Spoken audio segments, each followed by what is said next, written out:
श्री रामकृष्ण लीला प्रसंग स्वामी शारदानंद जी द्वारा लिखित पाठ संख्या 201। वैष्णव चरण तथा गौरी पंडित का वृत्तांत। कर्ता भजा आदि मतों के साध्य तथा साधन विधि के संबंध में उपदेश। कर्ता भजा आदि संप्रदाय के ईश्वर, मुक्ति, संयम, त्याग, प्रेम इत्यादि विषयों की कुछ बातों का यहाँ पर उल्लेख करने से पाठक हमारे उपरोक्त वक्तव्य को सहज ही समझ जाएंगे। श्री रामकृष्ण देव इन संप्रदायों की चर्चा करते हुए बहुधा हमसे इन बातों को कहा करते थे। सरल भाषा तथा छंदों में लिपिबद्ध होने के कारण साधारण अशिक्षित लोग भी इन विषयों को किस तरह समझ लेते हैं, पाठक इसका भी सहज ही अनुभव कर सकेंगे। इन संप्रदायों के लोग ईश्वर का आलेखलता कहकर निर्देश करते हैं। यह कहना अनावश्यक है कि संस्कृत के अलक्ष्य शब्द से ही आलोक शब्द की उत्पत्ति हुई है। वे आलेख शुद्ध सात्विक मानव मन में प्रविष्ट हो या उसका अवलंबन कर प्रकाशित होकर कर्ता या गुरु के रूप में आविर्भूत होते हैं। इस प्रकार के मानव को ही ये लोग सहज उपाधि प्रदान करते हैं। यथार्थ गुरुभाव से ओतप्रोत मानव ही इस संप्रदाय के उपास्य रूप से निर्दिष्ट होते हैं। इसी कारण इनका नाम कर्ता भजा हुआ। आलेखलता के स्वरूप तथा विशुद्ध मानव में उसके आवेश के संबंध में इन लोगों का कहना है, आलेकेर आसे आलेके जाए, आलेकेर देखा क्यों ना पाए, आलेके के चिन्हे छे जेई, तीन लोकेर ठाकुर सही। अर्थात सबके अलग से ही वे आते हैं एवं सबसे अलक्षित होकर ही वे चले जाते हैं। किसी को अलक्ष्य का दर्शन नहीं मिलता। अलक्ष्य को जिसने जान लिया तीनों लोकों का वह प्रभु है। सहज मानव का लक्षण है, वे सर्वदा अटूट बने रहते हैं, अर्थात सर्वदा रमणी के साथ रहने पर भी काम भाव से कभी वे धैर्यच्युत नहीं होते। इस संबंध में इन लोगों का कथन है, रमणीर संगे थाके ना करे रमण, अर्थात रमणी के साथ रहकर भी वे रमण नहीं करते हैं। संसार में काम कांचन के भीतर अनासक्त रूप से रहे बिना साधक की कभी आध्यात्मिक उन्नति नहीं हो सकती। इसलिए साधक के प्रति उनका यह उपदेश है, राधुनी हई भी, व्यंजन बाटी भी, हाणी ना छुई भी ताय, सापेर मुखे ते भेकेर ना चाबी, साप ना गिली बेताय, अमी सागरे स्नान करिबी, केस ना भिजबे ताय।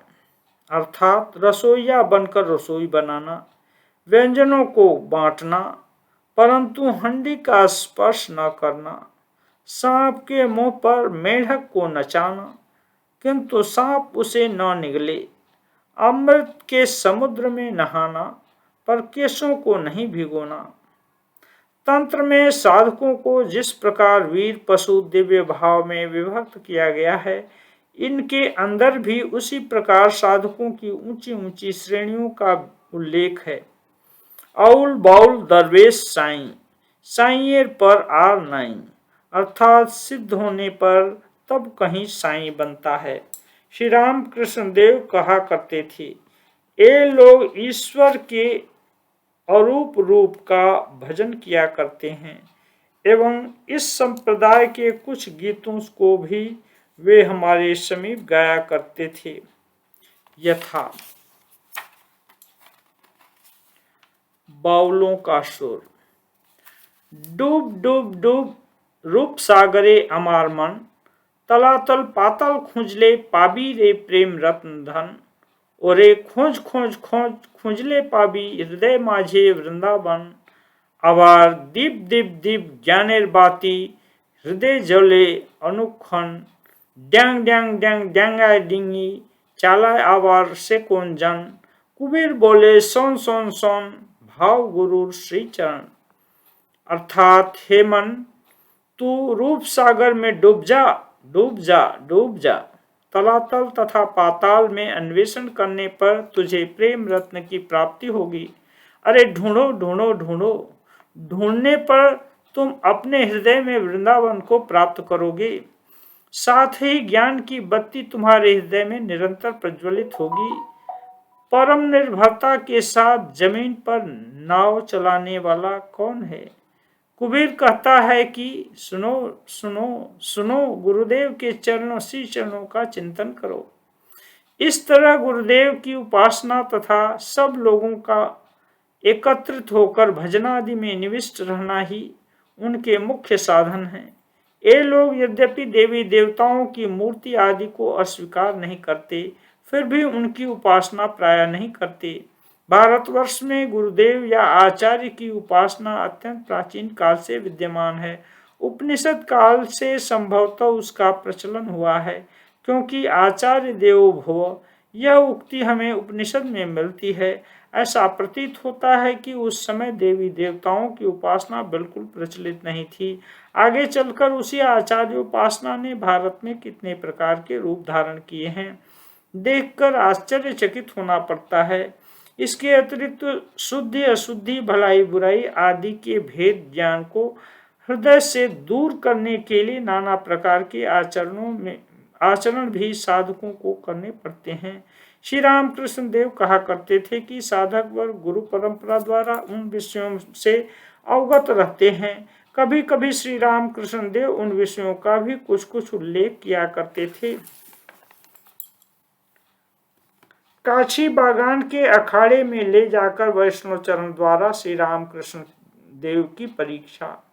श्री रामकृष्ण देव को बहुधा यह कहते सुना जाता है था कि वेद पुराणों को कानों से सुनना चाहिए और तंत्र के साधनों का आचरण करना चाहिए, उनका प्रत्यक्ष अनुष्ठान करना चाहिए। यह भी देखने में आता है कि भारत में प्रायः सर्वत्र ही स्मृति के अनुगामी लोग किसी न किसी तांत्रिक साधना पद्धति का अनुसरण करते हैं। यह देखा जाता है कि न्याय वेदांत के प्रसिद्ध विद्वान भी आचरण में तांत्रिक होते हैं। वैष्णव संप्रदायों में भी अनेक स्थलों पर यह देखने में आता है कि भागवत आदि भक्ति शास्त्र के महान पंडित वर्ग कर्ता भजा आदि संप्रदायों की गुप्त साधन पद्धति का अनुसरण कर रहे हैं। पंडित वैष्णव चरण भी उसी दल के अंतर्गत थे। कलकत्ते से कुछ मील उत्तर काशी बागान में अवस्थित इस संप्रदाय के अखाड़े के साथ उनका घनिष्ठ संबंध था। इस संप्रदाय के बहुत से स्त्री पुरुष वहां रहकर उनके उपदेशानुसार साधना आदि किया करते थे। वैष्णव चरण श्री रामकृष्ण देव को वहां पर कुछ एक बार ले गए थे। सुना जाता है कि श्री रामकृष्ण देव को सदा सब समय संपूर्ण निर्विकार रहते हुए देखकर तथा भगवत प्रेम से उनके अदृष्ट पुरुष भाव समाधि आदि का अवलोकन कर यह जानने के उद्देश्य से कि संपूर्ण रूप से वे इंद्रियों को जीतने में समर्थ हुए हैं या नहीं, वहां की कुछ स्त्रियों ने उनकी परीक्षा लेने का प्रयत्न किया था एवं उनको अटूट सहज कहकर उन्होंने सम्मान प्रदर्शन किया था। यह अवश्य है कि बालक स्वभाव श्री रामकृष्ण देव वैष्णव चरण के अनुरोध से उनके साथ बिना किसी उद्देश्य के वहां पर टहलने गए थे। वहां पर उनकी इस तरह परीक्षा ली जाएगी इसका उन्हें कुछ भी पता नहीं था।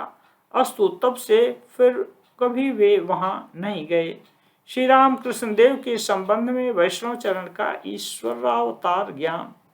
श्री रामकृष्ण देव के अद्भुत चरित्र बल, पवित्रता तथा समाधि भाव को देखकर उनके प्रति वैष्णव चरण की श्रद्धा भक्ति क्रमशः इतनी बढ़ चुकी थी कि अंत में सबके समक्ष श्री रामकृष्ण देव को ईश्वरावतार कहकर स्वीकार करने में वे तनिक भी संकुचित नहीं होते थे।